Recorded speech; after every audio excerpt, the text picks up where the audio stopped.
kita Kabapade sore ini. Jadi saat ini kita sedang bersama dengan wartawan Padang Express, Bang Hendra Evison dan Bang Tandri Eka Putra. Jadi saat ini program kita itu membahas tentang apa yang hangat minggu ini, Bang. Jadi apa yang hangat minggu ini programnya pas sore hari yang akan kita bicarakan atau yang akan kita diskusikan. Jadi kita mulai ya, ini sama hari pertamanya ini, Bang, programnya, iya. Jadi kita mulai diskusi ya ya, Bang. Kita jadi temanya hari ini itu yang pertama. Hari ini kan yang pertama nih, Bang. Temanya itu pasca bencana Sumatera Barat, Bang. Jadi temanya pasca bencana Sumatera Barat. Jadi gimana menurut Bang? Ini Bang Hendra Evison ini biasanya dipanggilnya Dason, ya Bang ya. Jadi gimana menurut Dason dan Bang Abeng Bang Tandri Eka Putra ini biasanya Bang Abeng yang biasa dikenal Bang Abeng dan Dason. Jadi gimana menurut Dason dan Bang Abeng pasca bencana Sumatera Barat saat ini? Ya, selamat sore semuanya. Pasca bencana di Sumatera Barat, khususnya di Kota Padang ya kan, kita memasuki masa rehab dan rekon. Nah, setelah masa tanggap darurat. Cuman di Kabupaten Agam itu masih memperpanjang masa tanggap daruratnya itu. Nah, Padang sebagai ibu kota provinsi mengalami kerusakan yang cukup masif. Ada 13 kecamatan yang terdampak. Nah, itu meliputi fasilitas umum seperti masjid, musala, juga sekolah, kemudian PDAM, Bunda gitu kan, Intek dan IPA-nya rusak, kemudian lahan pertanian, kemudian juga perumahan masyarakat yang hanyut, yang rusak berat. Nah, sejalan dengan masa tanggap darurat habis, itu Pemko mulai ke rehab. Mereka sudah mendata warga yang untuk akan menerima hunian tetap. Ada 3 daerah yang diperuntukkan untuk hunian tetap ini. Itu artinya masyarakat yang rumahnya rusak, yang di zona merah, yang tidak bisa lagi ditempati, itu akan harus mengambil opsi untuk tinggal di huntap yang disediakan oleh pemerintah dengan dana pemerintah pusat BNPB seperti itu. Nah, sementara huntap itu berproses, sebagian masyarakat yang terdampak yang jumlahnya ratusan orang itu menghuni hunian sementara ada di Lubuk Buaya dan sebagainya itu. Nah, bagi warga yang tidak, karena huntara itu terbatas, dia harus warga ini ada yang menumpang ke rumah famili, saudara ya Bang, ya ada juga yang kontrak gitu kan. Itu diberikan DTH istilahnya, dana apa istilahnya itu DTH ini, dana hunian gitulah. Berarti dapat bantuan dari pemerintah ya? Bantuan dari BNPB. Oh, BNPB. Iya, kalau di Kota Padang itu 600.000 per bulan. Bayarkan untuk 3 bulan. Sekaligus 1,8 kan. Itu artinya mereka bisa mengontrak hunian untuk mereka tinggal, karena jumlah huntara yang terbatas. Berarti itu hanya 600.000 itu hanya untuk tempat tinggal berarti? Iya, ya, diperuntukkan untuk membayar kontrakan huniannya per kakak. Nah, seperti itu. Kalau dari Bang Abeng ada tambahannya, Bang? Masih Baby. Sanapade, untuk saya sebenarnya masih bahas soal tanggap bencana ya. Dari banyak bencana yang terjadi, dan kita sudah tahu juga Sumatera Barat ini etalase bencana. Kita lihat penanganan tanggap darurat ini bukan mengecilkan arti kerja keras selama ini. Kayaknya kita harus terus belajar ya dalam tanggap darurat. Bagaimana kita secara cepat itu bisa mengatasi persoalan di daerah yang rawan bencana, sekaligus bisa melakukan kebijakan-kebijakan yang langsung berdampak baik kepada korban bencana yang lain.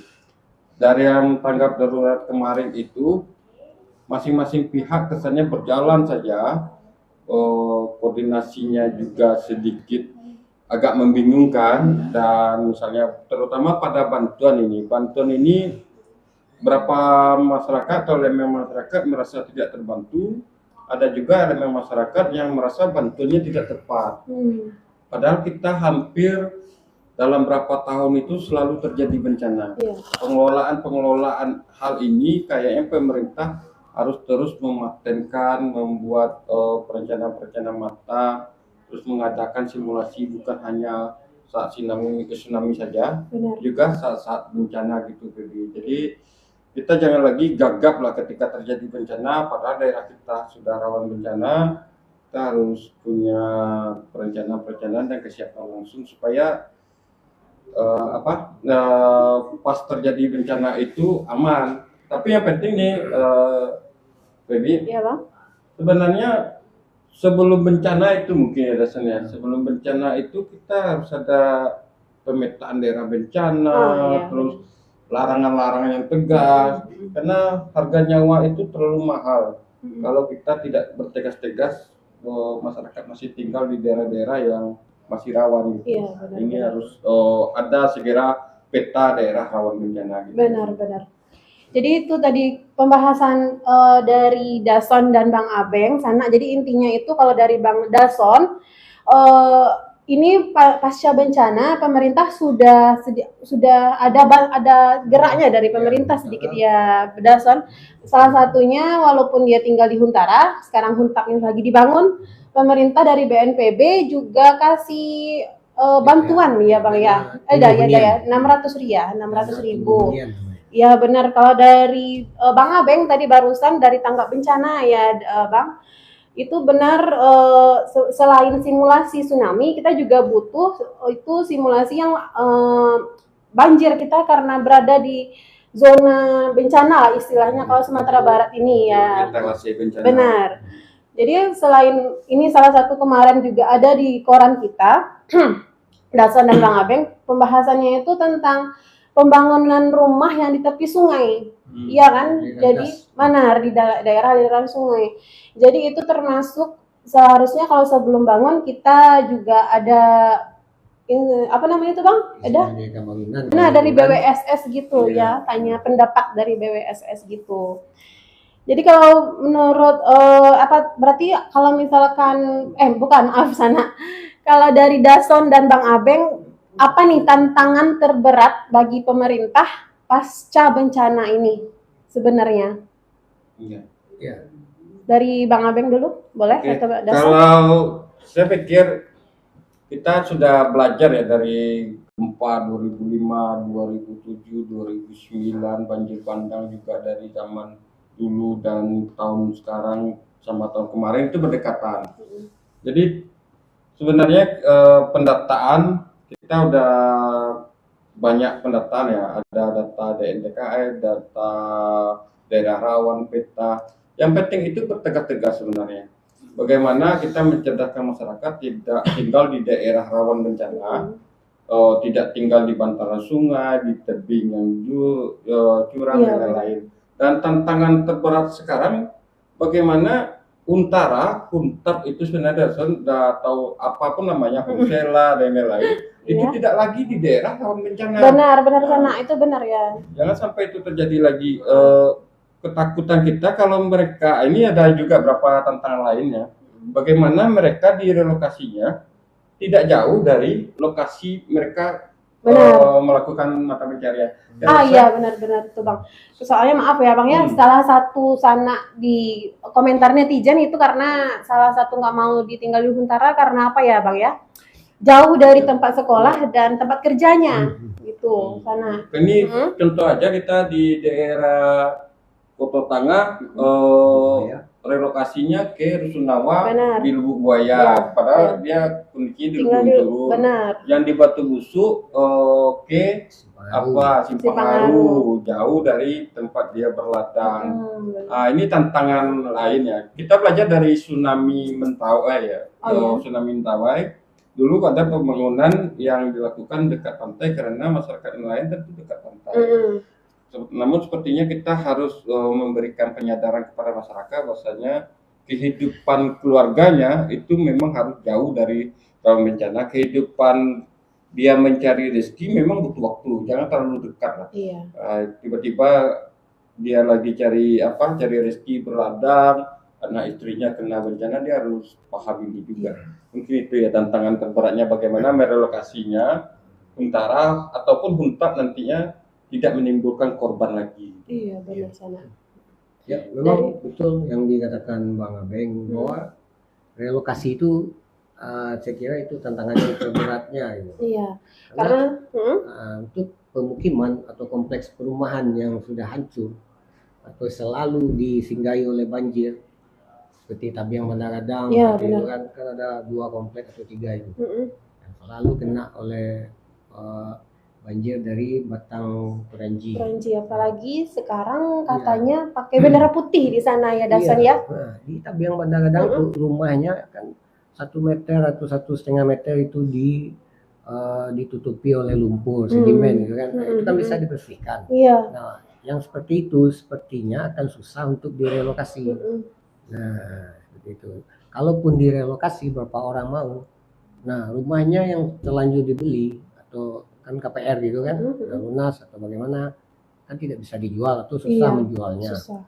Nah, kalaupun dia ngambil huntap, rumahnya yang lama itu bagaimana? Karena masih ada orang yang tinggal di situ. Nah, itu mungkin persoalan juga gitu kan. Pemecahnya bisa pelik juga seperti itu. Benar, salah satunya sekarang lagi permasalahan itu emang di Tabiang Bandagadang ya, Dasan ya, yang mengibarkan bendera putih. Karena setiap harinya mereka dihantui kalau di laut aborsi, kalau di sungai ini ya pengikisan tanah di samping sungai lah gitu ya, Dasan ya. Ya, Bang Abeng. Itu kan memang aliran sungai dulunya. Benar. Pernah kejadian ini tahun berapa ya? Tahun 2012 sampai 2014. Hujan tidak begitu lebat, perumahan itu udah 1 atap airnya. Jadi memang pemerintah juga memberi izin untuk bangun perumahan juga jangan lagi di situ. Gitu. Iya. Belasan di situ kan. Jadi sebenarnya ini perlu nggak developer atau pembeli rumah yang tinggal di daerah aliran sungai itu, Dasan dan Bang Abeng, perlu istilahnya apa tuh? Kalau sama BWSS, tanya dulu sama BWSS gimana ini alirannya dulu gimana, apakah perlu sebenarnya itu konsumen yang membeli rumah atau developernya itu seharusnya ya, Dasannya atau Bang Abeng ya? Yang perizinan developernya ya BWS atau Balai Wilayah Sungai itu bisa. Apalagi itu yang apalagi itu yang di Lubuk Minturun, yang Lumin Park itu apalagi kan bagus rumahnya. Tapi klaster, tapi terus ternyata itu dulunya aliran sungai di sana. Iya. Jadi emang sebelum di sana seharusnya kita kalau ingin membeli rumah harus konsultasi ya, benar konsultasi atau tanya dulu ke orang kenal kita yang di BWSS. Iya benar ya. Lalu apakah bagaimana menurut Dason sama Bang Abeng masyarakat yang terkena ini gitu loh? Apakah Dason apakah dia apalagi ada dari hatinya itu gimana gitu ya? Bagaimana peran masyarakat lah gitu, peran masyarakat terhadap pasca bencana ini? Harusnya masyarakat sikap apa? Iya benar, apa sikap masyarakat terhadap pasca bencana ini? Apakah dia seharusnya pindah dari rumahnya yang lama, yang kata Dason tadi kan dia memilih itu, atau seharusnya masyarakat ya udah terima aja apa kata pemerintah, atau dia ya udah tinggal aja di tepi sungai gitu. Ya kalau saya berpendapat kalau kita di zona merah, rumah kita rusak ataupun tidak, tapi di zona merah itu kita harus sambil huntap. Nah, kita tinggal di huntap untuk mata pencarian yang misalnya berladang atau berkebun, kita tetap pergi ke kebun kita. Nah, kita tinggal mungkin di Simpangaru lagi atau di Buaya atau di 3 lokasi yang diperuntukkan seperti itu. Karena ini menyangkut keluarga kita kan, safety-nya seperti apa gitu kan. Kita harus ambil huntap tuh. Sebagai kepala keluarga harus ambil keputusan untuk pindah, untuk relokasi. Nah, untuk soal kerja ya orang pun dari Depok misalnya, kalau kita contoh Ah, ke iya, Pulau Jawa, benar, dia kerja ke DKI gitu kan. Nah, dia dari Bekasi berangkat pagi-pagi seperti itu. Nah, mungkin ya itu sebuah tradisi baru lagi nanti gitu kan. benar sana. Itu benar salah satu solusi. Benar ini pendapat dari Dason itu solusinya emang seharusnya pilih di Huntara, di Huntap. Itu pilihan Iya. pemerintah, tapi pemerintahnya juga harus lihat kondisi daerahnya ya, Bang ya, ya Dason ya. Lihat daerahnya apakah itu nanti berpotensi bencana lagi atau enggak. Ya, Iya. cuman Huntap tuh memang harus tanah milik Pemda Pemerintah. atau BUMN yang memberikan hibah seperti itu. Kalau tanah masyarakat juga ya harus dibeli atau diganti rugi atau apa gitu kan. Tadi kan koran berita kita hari ini itu di halaman 1, Bang Adason sama Bang Apeng itu tentang di Agam itu lambat pembangunan Huntap dan Huntaranya, iya kan, karena Atau cuaca benar. Kalau di Padang gimana menurut Bang Abeng? Kalau dari berita yang kita dapatkan di redaksi Padang Press ya, dari tim-tim di lapangan, kalau pembangunan yang di Untap itu sudah lumayan cepat. Banyak pihak lah yang ikut serta. Kalau saya dengar di Batu Busuk itu ada dari beberapa kampus Lembaga bangun kunsela hunian sementara supaya masyarakat nyaman. Terus ada lagi yang artis ya, Raffi Ahmad bangun di Kapalokoto, itu dikoordinasi sama Wakil Ketua DPR Pak Evi Yandri Raji Budiman. Terus pemerintah Kota Padang sudah sediakan juga di Simpang Haru untuk berapa banyak rumah. Terus untuk daerah Kota Tengah itu di Rusunawa yang di Lubaya. Namun tentang bagaimana seharusnya masyarakat bersikap, saya sama dengan Nelson, walaupun jauh, yang penting keluarga kita aman. Iya benar. Nggak mungkin kita tiap malam itu cemas kalau hujan lebat, terus cemas pergi keluar karena keluarga kita susah, terus keluarga berapa peralatan yang kita beli juga harus terendam air, rusak terus menerus, apalagi anak, istri yang mungkin tidak sama lah dengan kita laki-laki yang menyelamatkan diri. Ini sangat berharga lah dibandingkan kita tiap hari berjalan lebih jauh untuk mencari makan. Betul kata Rasul, kita harus tinggal di tempat nyaman, walaupun pekerjaan kita berisiko, hidup kita harus tempat nyaman sehingga kita bisa fokus gitu. Benar sana. Itu berarti menurut Dason dan Bang Abeng lebih bagus kita memilih tempat tinggal pilihan pemerintah, karena itu sudah ada insya Allah nanti mudah-mudahan ya pemerintahnya sudah ada hitung-hitungannya gimana daerahnya, daripada tinggal masih di aliran sungai. Berarti ya, gitu daerah ya. Rawan bencana. Iya, daerah rawan bencana maksudnya. Iya, daripada rawan bencana. Jadi ini kan lagi masih ada waktu, masih ada aja. Kalau di Agam itu, di Agam itu kenapa lambat? Dari saya lihat berapa postingan ya, Wagub sama Bupati Agam itu terkendala dengan kepemilikan lahan. Oh begitu. Jadi pemerintah itu kan bisa menerapkan bangun untara jika lahan itu memang terkuasai. Jangan sampai dibangun untara, dibangun untap, dan itu jadi masalah baru, sengketa baru gitu. Jadi pembiayaannya jadi rugi dan masyarakat jadi lebih rugi lagi. Ini perlu pemerintah secara cepat memastikan lahan sebelum melakukan pembangunan. Benar sana. Tapi Bang Abeng, tadi di salah satu berita kita yang di halaman 1 itu, yang di Agam katanya menurut BNPB itu sudah 50%. Pembangunan Huntap atau Huntara tadi itu katanya di koran kita ya. Lalu sedangkan di nyatanya baru 24,5% pembangunan di sana. Itu gimana menurut Bang Dason? Apakah itu merupakan kebohongan publik dari pemerintah atau itu gimana ya? Atau itu emang sebenarnya BNPB emang tanah, maksudnya itu tanahnya itu udah ada tanahnya gitu loh. Tanahnya sudah ada, makanya BNPB bilang kalau itu sudah 50%. Kalau pembangunan belum ada, makanya warga mengatakan itu pembangunan masih 24, bukan warga, pemerintah di sana juga mengatakan itu pembangunannya 24,5%. Itu seharusnya gimana kita yang kasih tahu ke masyarakat menurut Dason?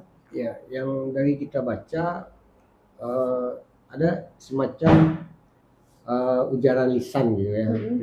Secara prinsip dia sudah oke 50. Iya. Tapi untuk penguasaan lahan untuk dibangun itu memang mungkin seperti yang disebutkan tadi, Iya, benar. 24% sekian gitu kan. Nah, yang selebihnya itu mungkin berproses gitu. Iya. Nah, inilah yang harus dipastikan bahwa benar-benar akan terwujud 100%. Ini semua kendala yang dihadapi karena kita tahu di Sumbar tanah ulayat. Iya, benar-benar. Kadang masih banyak juga tanah ulayat itu yang belum bersertifikat. Nah, ini kan setelah itu ada harganya, biasanya kan ini ada gejolak gitu kan, ada penolakan bahwa nanti saya dapat bagian apa lagi gitu kan kalau tanah itu dijadikan huntap gitu. Nggak tahu seperti itu masalahnya. Kita kan belum tahu pasti juga apa masalah sebetulnya. Tapi yang jelas pembangunan yang sedang dilakukan untuk Agam itu juga terkendala oleh cuaca. Benar. Setiap hari hujan, kan? Jadi proses clearing lahan itu jadi terhambat juga. Agam ini daerah paling parah. Iya, benar. Ya, jadi lambat sedikit kita seharusnya memang energinya terbesar di Agam, daerahnya luas, parah juga. Jadi kalau memang terlambat Agam maklum aja lah, alat beratnya juga. Terus yang penting sebenarnya ya seperti kata Rasulullah, kata Febi, maksudnya data itu kan kadang memang berbeda. Di bencana ini ada data yang persepsi standby, ada data realisasi, ada data asumsi. Jadi tidak bisa disandingkan misalnya 24% dengan 50% itu apakah data yang sebanding. Iya. Mungkin seperti itu. Dan data yang kadang terutama untuk korban biasanya yang nanti akan susah itu kita belajar dari gempa kayak di Agam dulu ada huntap di daerah mana gitu ya. Akhirnya sampai sekarang Huntara sampai sekarang nggak ada huntapnya. Iya, masih Huntara berarti. Masih Huntara bertahun-tahun Huntaranya Iya. gitu. Kan karena konsep pembangunan sekarang Huntara di depannya huntap langsung pada lahan yang sama. Iya. Kalau dulu kan Huntara huntapnya pada lahan yang jauh. Beda dulu, kalau dulu berarti kalau saat ini Huntara huntap itu di depan Huntara berarti ya Bang ya. Jadi tidak lagi lokasinya berbeda. Jadi memang agak lambat lah sedikit soal lahan, tapi lebih pasti. Mudah-mudahan korban bisa tidak pindah-pindah lagi lah. Iya, benar. Jadi ini kita sedikit ada kemarin Ibi ada lihat di media sosial Dason, Bang Abeng, katanya Aceh Tamiang itu Presiden bilang Aceh Tamiang itu ada swasta yang membeli lumpurnya, iya kan? Mengandung emas. Mengandung iya. Apakah di Sumatera Barat pemerintah bisa melakukan seperti itu juga? Soalnya itu di sungai itu kan menurut aliran sungai itu besar karena lumpur di bawah itu sudah tinggi gitu ya Dasan ya Bang Abeng. Contohnya di Steba, maaf karena rumah saya di Steba sana. Jadi di jembatan Steba itu tanahnya itu udah tinggi.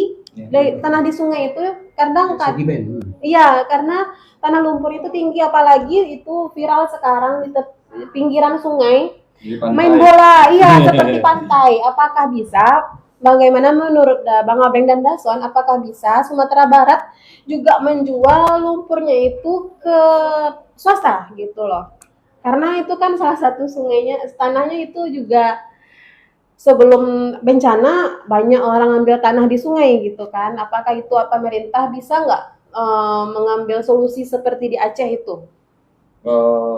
Mungkin Bang Abeng. Yang pertama gini, kalau di pemerintah itu biasa ya, karena udah biasa kalau mau gedung baru mereka jual gedung lama, artinya reruntuhan pun dijual dan itu masuk kas negara. Termasuk juga bencana itu kan butuh biaya besar ya untuk pengerukan. untuk memperdalam lagi. Jika ada yang mau bayar atau dalam artian beli dengan biaya mereka nangani, itu juga mengurangi beban pemerintah. Harapan kita kalau beban biaya APBD, APBN itu kan duit rakyat juga. Kalau berkurang dan bertambah dengan itu, mungkin bisa dialihkan untuk yang lain ya.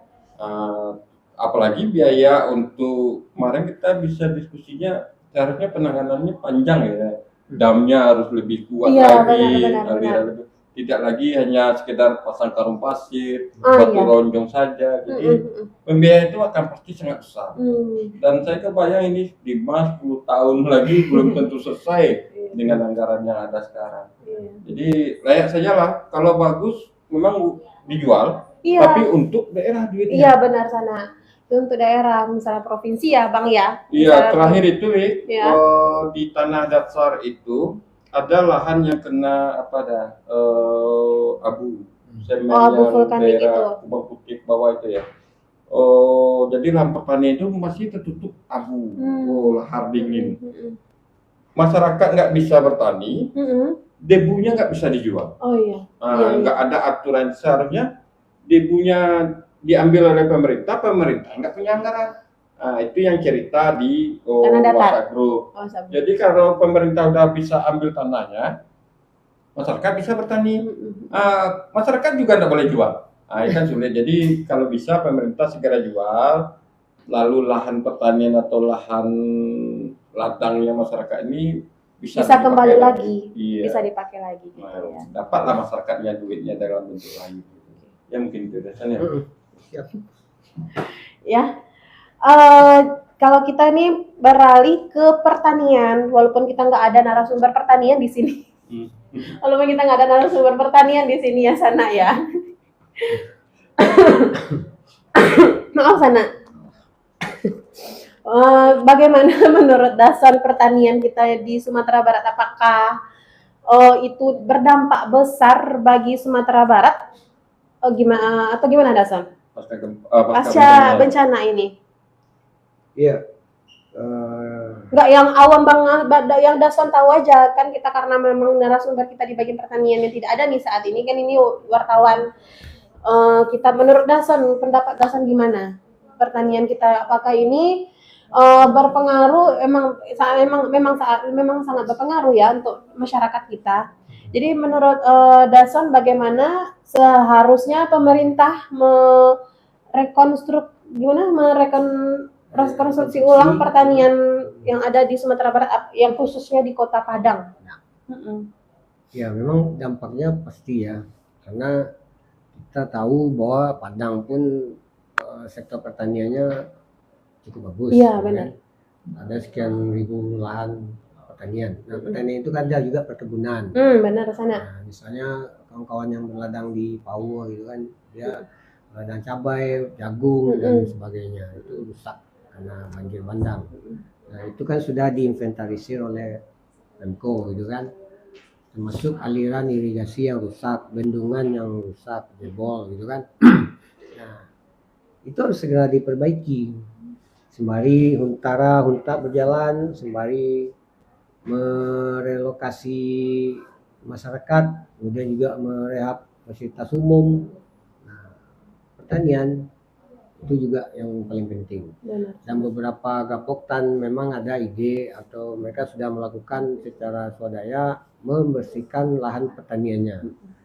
Tapi ya kembali lagi ke andil pemerintah untuk menyegerakan, karena kita tahu bahwa lahan itu harus diolah lagi, dibersihkan dari lumpurnya, kemudian diolah lagi. Dan ya sekarang kondisinya saya dengar petani itu dililit hutang jadinya kan.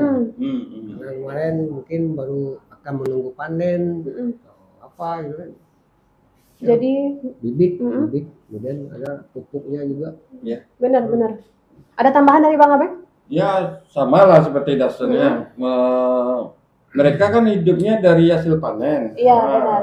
Anak-anaknya sekolah dari situ. Benar. Daerah Kuranji, Pauh itu kuatnya di sayur mayur.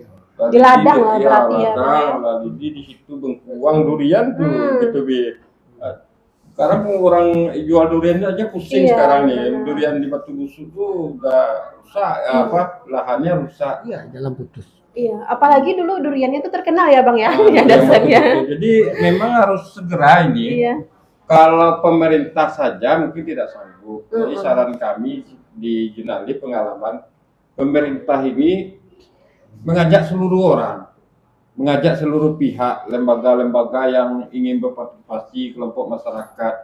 Apa sih peran mereka? Misalnya si benar. A bagi pembersihan, si B mencari bibit. Mm-mm. Jadi dikumpulkan seluruh potensi Mm-mm. supaya kita bisa bergerak cepat. Iya, iya. Nah, jangan kita bergerak sendiri, lalu yang bergerak merasa pemerintah lambat, yang pemerintah merasa harus ikut aturan, Benar. yang petani utangnya juga harus berjalan, ini Iya. butuh juga kebijaksanaan untuk relaksasi gitu. Iya. Jadi jangan lagi seperti normal lah gitu. Ya. Berarti ini tadi kata ada sedikit tadi dari Bang Edason, Bang Abeng katanya yang terlilit utang, benar. Ya kan sebelum kita juga ada, Ibi juga baca di media sosial katanya petani itu banyak yang terlilit utang karena nggak bisa panen. Misalkan dia pinjaman kur atau pinjaman dari bank-bank itu nggak bisa bayar karena belum ada itu ya Bang ya, belum ada pertaniannya belum berjalan lagi gitu. Kayaknya ini kita hari pertama sudah sedikit waktunya, ya 30 menit sana, tapi nggak terasa aja kita udah 30 menit nih. Udah agak ya ini program kita terbaru berarti ya sana ya, yang pertama dengan wartawan Pimret Online dan ini Bang Abeng dari Pimret Cetak kita sana. Besok kayaknya tadi udah jelas ya sana ya, apa pembahasan kita tadi tentang pasca bencana Sumbar yang Dason dan Bang Abeng bahas, Huntara, Huntap, pertanian, daerah aliran sungai, bagaimana pemerintah, apa tantangannya. Kayaknya kita sudah ada di penghujung acara. Besok kita berjumpa lagi dengan redaktur Padang Express, koran Padang Express, setiap Senin hingga Jumat pukul 4 sore. Ya Bang Abeng ya, ya Dason. Dan kayaknya kita sudah sampai di sini program kita. Besok kita berjumpa lagi nih live-nya di TikTok dan Instagram sama dengan Kak Bapak Dek pagi hari di live TikTok pada di TikTok dan Instagram. Besok kita berjumpa lagi sana jam 4 sore dengan redaktur yang belum tahu kita siapa saat ini sana. Besok surprise-nya. Dah, assalamualaikum sana. Sampai jumpa. Terima kasih Dason, terima kasih Bang Abeng. Terima kasih.